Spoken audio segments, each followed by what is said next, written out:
Today we are testing out the new kit from Freewell on my DJI Osmo Pocket 3. Now, the last kit did me very well out in Colombia. It was a little bit overkill in fairness. This kit, from my pre-tests, it's kind of interesting, you know. It's definitely worth testing out properly, so here we are, testing it out properly. Actually, right now I've got the ND8 on because, as you can see, there's actually 6 filters in here. So we've got a macro, wide angle, anamorphic, and 3 NDs, which work in combination with, well, the 2 of them. I don't think the macros you're really going to need to worry about, but these are different to the other NDs that have got the specifically designed, I guess, to work in conjunction with the wide and the anamorphic, maybe the macro. But yeah, there we go. In the box then we have a lens cloth, which is actually very important with this kit. As you saw with the previous kit, they're so easy to smudge. Little booklets explaining what's what, and a nice little case. It does come wrapped, but that's come off now. A little bit of logo there, naturally reflective, so that's playing havoc with my video. Now, they're a bit easier to grab from this case than the previous case. Say previous, the other one that we looked at. So we've got ND8, ND32, and 128. The anamorphic lens only 1.1 times. That's due to a hardware limitation of the Pocket 3. So if you're not happy, speak to DJI. The wide angle only 0.9 times, but you know, I think that's surprised me that it's only 0.9 times, but you do actually get a nice little bit of a difference without it going too wild. Then you've got the macro 40mm, all magnetized, all really well built, and you know, it's a nice dinky little kit. We need to get out and have a play with it though. Let's do that. Macro first, a wide angle and ND8 all at once. As far as I can tell, and I can only tell on the tiny little screen, I think it's doing the job. Obviously, I'm not pixel peeping it yet, but we'll do that. Well, we won't pixel peep it later, but we'll look at it on the proper screen later. Let's just switch this combo, or take this combo off, put the ND8 back on and see the difference. Seems to have actually gone darker now. Yeah, I can definitely see a bit there, and I guess a bit there. I'll do it one more time, but I'll just cut the clip instead of messing about. Now it is, I should say, only a 0.9 times, but yeah, it does seem to be making a bit more difference. Let me switch it over. What are we thinking? It's giving that little bit extra. Can I get closer to the setup? I'm a bit stuck here in the car. Let's put face tracking back on.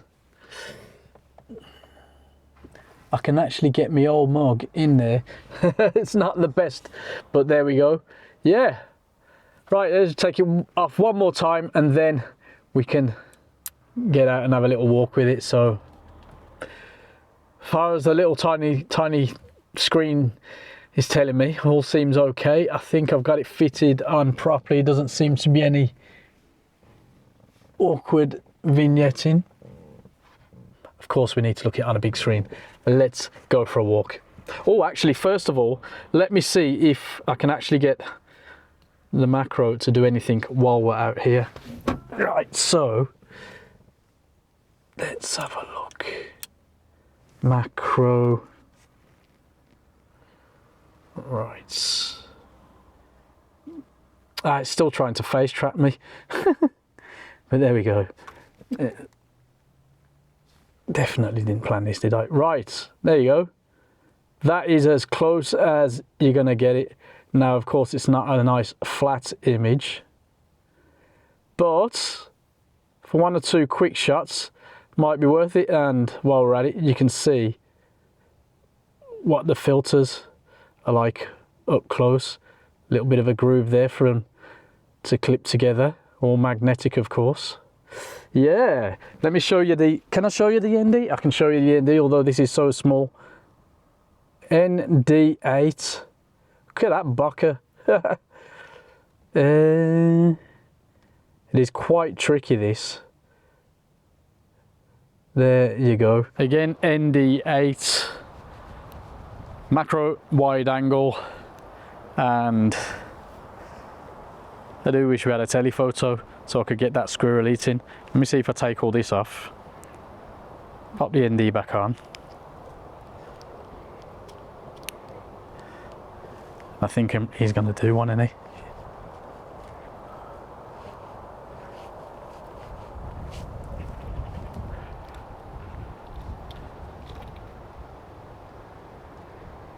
You think I've got food, don't you? And he's gone. Well, he's up there. Now I know I can't see the squirrel well, but I just wanted to get this as wide as possible. He's still there. Seems to handle it fairly well. Let's leave him alone. Naturally there's a bit of distortion going on there. I'm afraid I'm gonna have to step on his food. With the ND32 we're getting a little bit back from that annoying sky and some nice moody water. However, if I think about it, turning this way might be a bit better. Oh, gimbal did not like that bit there. Wonder how close I can get.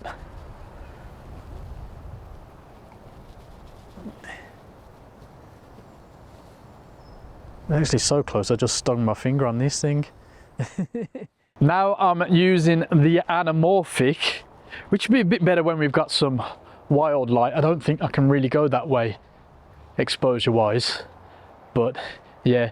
Now in order to get this to display properly we have to take the y-axis down 0.9 times, I believe, to make this a normal sort of view, not a as it is on my screen at the moment while I'm recording, elongated, stretched out. Anyway, you know what I mean. But yeah, I wonder what it does to the water. It's quite a specialized thing really. It does do those blue flares and things, but evidently out here there's none of that. But what do you reckon? I'm going to switch over to the wide. That was definitely tricky to do with one hand, although they are well designed so you can get your nail into them. You don't want to be doing it in a tricky situation where you could drop it, but that's just, you know, down to the size. Now what we're doing now with this shot is comparing the wide angle view with the anamorphic view, so flick back and forth to see if there's any difference. I've got a feeling I prefer the anamorphic wide angle view, to be honest, but yeah, there we go. I think we should find just one more spot to test that. Anamorphic ND32 and the sun coming right on me. It feels lovely, probably doesn't look great, but that's not the point. Wide angle and the ND32, check the edges, check any distortion, and compare with the next bit, which will be the anamorphic. Anamorphic de-squeezed 0.9 on the y-axis. ND32 hopefully doing its job. How is that now? I feel like I might prefer this actually. Not sure, what do you reckon?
Now I want to have a play with the macro.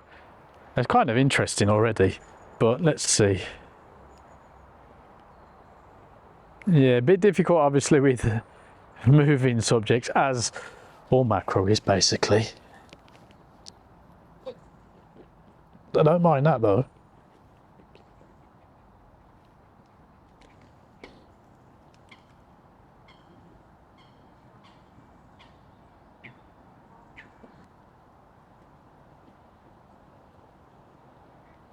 Macro is actually a bit more fun than I expected.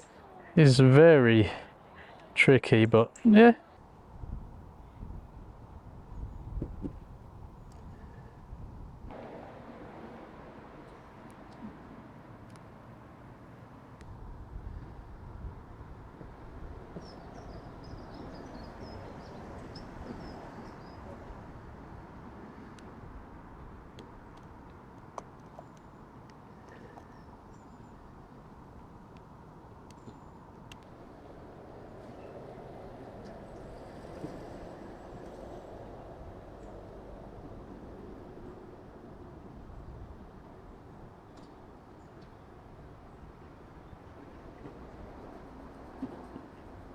Effectively, I'm trying to pre-focus so I can get a steadier image. Let him walk into the scene, maybe. No, he wants to walk up, so I couldn't quite do that technique then.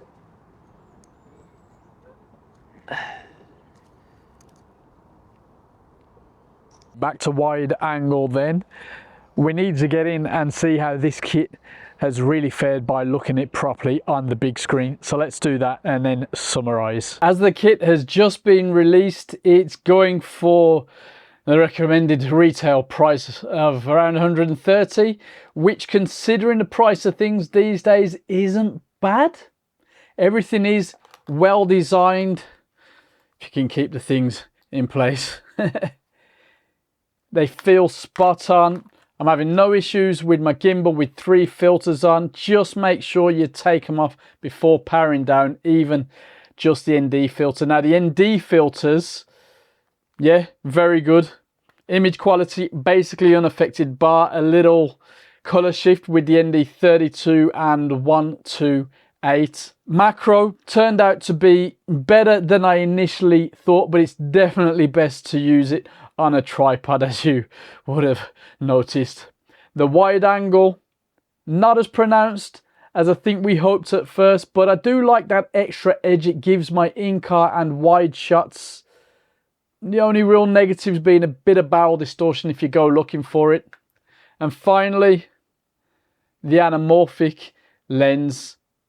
Quite pleasing considering it had to be limited to 1.1 times. You've seen enough in this video to know if the blue flare is okay for you. And if you look carefully, you can see that the bokeh is slightly improved. So there you go.